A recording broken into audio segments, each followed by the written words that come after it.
Assalamualaikum warahmatullahi wabarakatuh. Selamat pagi anak-anak. Baik, pada pertemuan kali ini kita akan mempelajari masih di bab 5, yakni masih mengenai suhu dan kalor.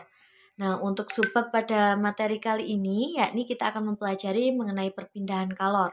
Nah, pada pertemuan sebelumnya kita sudah membahas mengenai konsep dari kalor, baik pengertian kalor, contoh dari kalor sendiri, serta kita sudah membahas mengenai pengaruh kalor terhadap perubahan wujud atau terhadap suhu. Nah, sebelumnya kita sudah mempelajari mengenai kalor, yang dimana kalor dapat dihitung apabila terjadi perpindahan. Nah, kalor sendiri yakni merupakan perpindahan energi dari zat yang mempunyai suhu tinggi ke suhu yang rendah. Nah, seperti itu. Nah, untuk perpindahan kalor sendiri, bagaimana sih, Bu? Nah, sebelumnya Ibu akan menyampaikan dulu mengenai kompetensi dasar serta IPKD dan tujuan pembelajaran pada pertemuan kali ini. Untuk yang pertama yaitu kompetensi dasar kita yakni 3.4 yang dimana mendeskripsikan peran kalor dalam mengubah wujud zat dan suhu suatu benda serta penerapannya dalam kehidupan sehari-hari. Nah, untuk IPKD-nya yakni 3.4.1 yang dimana menentukan macam-macam perpindahan kalor. Nah, untuk tujuan pembelajarannya sendiri yakni dimana setelah melakukan serangkaian kegiatan, peserta didik diharapkan dapat menjelaskan dan membedakan macam-macam perpindahan kalor dengan benar. Nah, pastinya kalian pada bertanya, bagaimana sih cara kalor berpindah? Dan berapa banyak sih cara kalor berpindah? Nah, nanti Ibu juga akan memberikan kalian link share mengenai video dari kalor itu sendiri. Untuk penjelasan lebih lanjutnya yakni seperti ini anak-anak. Perpindahan kalor itu ada 3 cara, yakni ada konduksi, konveksi, serta radiasi. Apa sih konduksi, Bu? Apa sih konveksi itu, Ibu? Dan apakah itu radiasi? Nah, yang pertama kita akan mempelajari untuk perpindahan kalor secara konduksi, yang dimana perpindahan kalor ini melalui suatu zat tanpa disertai perpindahan partikel-partikel zat tersebut. Atau dapat dikatakan bahwa perpindahan konduksi ini yakni dimana perpindahan kalornya itu butuh zat perantara atau membutuhkan zat perantara, namun dalam perpindahannya ini zatnya itu tidak disertai perpindahan-perpindahan partikel dari zat tersebut. Seperti itu anak-anak. Contohnya apa, Bu? Nah, contohnya seperti ini. Pada saat kalian memanaskan logam, ini merupakan salah satu peristiwa dari perpindahan kalor secara konduksi. Baik, untuk yang kedua yaitu contohnya yang dimana pada saat penghantar kalor yang baik itu disebut dengan konduktor. Contohnya apa saja, Bu?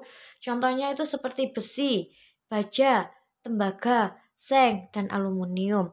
Nah, maka dari itu, karena aluminium, seng, tembaga, besi, dan baja ini menjadi atau sebagai penghantar kalor yang baik atau sebagai konduktor, ini sering dipakai pada peralatan masak seperti panci, wajan, dan lain-lain karena dia dapat menghantarkan panas sangat baik sehingga pada saat kita memasak makanan atau memasak air itu cepat matang seperti itu.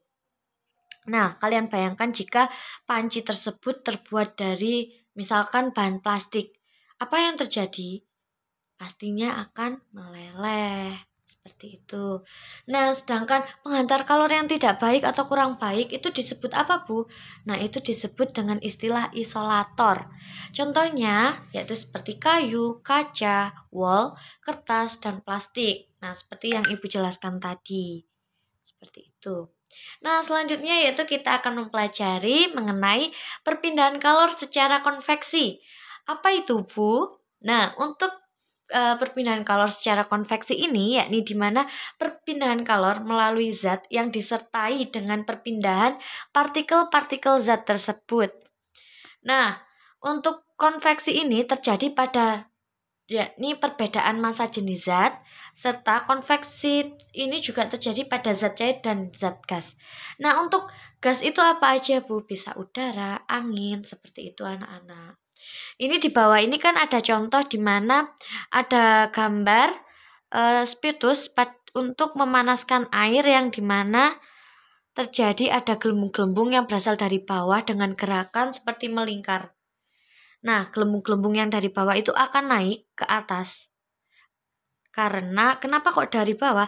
Soalnya kan ini apinya itu atau kalor panasnya itu pindahnya itu dari api yang di bawah itu, dari spiritus itu mengenai bagian pancinya, bagian bawah atau dasar panci, langsung menembus ke zat cair tersebut, dan kemudian bisa panasnya yang pada bagian bawah itu akan menguap membentuk gelembung-gelembung tersebut. Seperti itu anak-anak.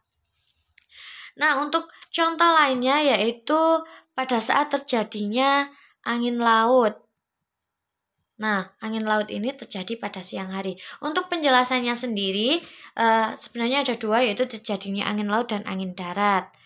Nah, kalau angin laut tadi siang hari, kalau angin darat ini pada malam hari. Untuk penjelasan lebih lanjutnya itu seperti ini anak-anak.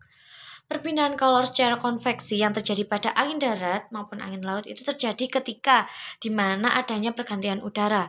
Nah, untuk yang pada angin darat itu seperti ini, di mana udara yang di lautan itu akan bergerak naik, kemudian udara yang naik tersebut akan digantikan dengan udara dari darat.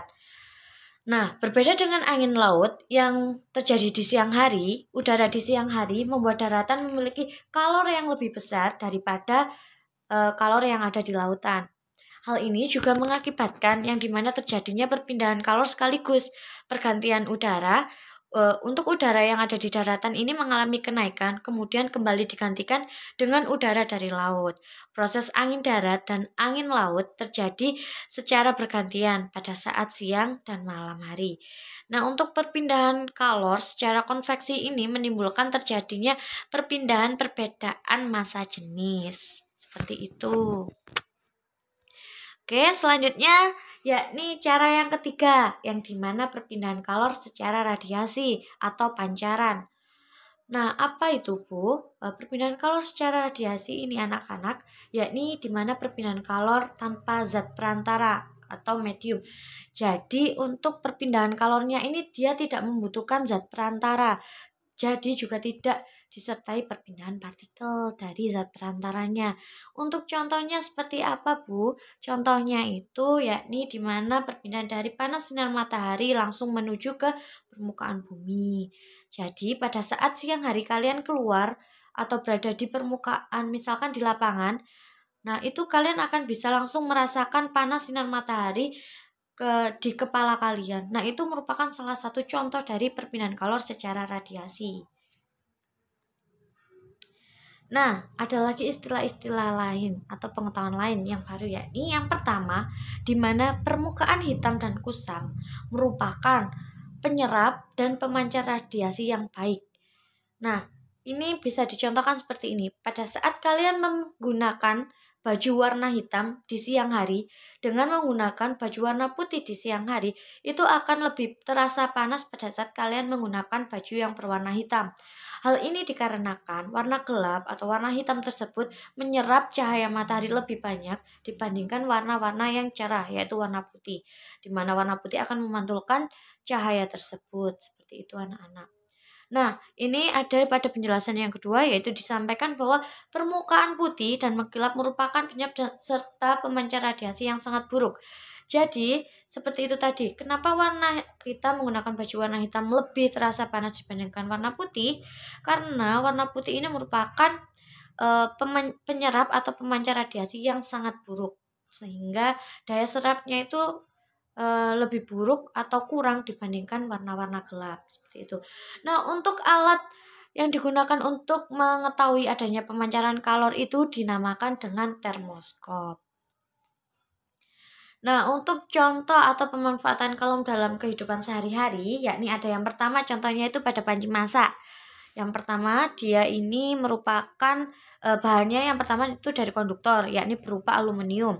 Warnanya mengkilap. Nah, tadi warna mengkilap itu merupakan salah satu penyerap serta penghantar atau pemancar radiasi yang sangat baik.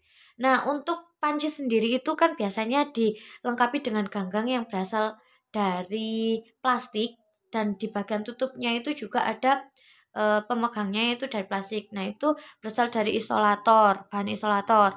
Hal ini dikarenakan agar saat kita memegangnya pada kondisi panas itu tidak terasa begitu panas dibandingkan kita memegang langsung di bagian aluminium pancinya tersebut. Nah, contoh selanjutnya yakni yang ada di termos dan setrika. Nah, terima kasih. Sekian anak-anak untuk pembelajaran pada hari ini. Jika ada kurang lebihnya, Ibu mohon maaf. Dan untuk contoh-contoh yang lainnya, Ibu akan berikan dalam video materi yang akan Ibu berikan linknya nanti di slot Google Classroom. Terima kasih anak-anak. Jangan lupa mengisi presensi dan selalu jaga kesehatan kalian. Jangan lupa memakai masker dan jangan keluar jika tidak diperlukan. Wassalamualaikum warahmatullahi wabarakatuh.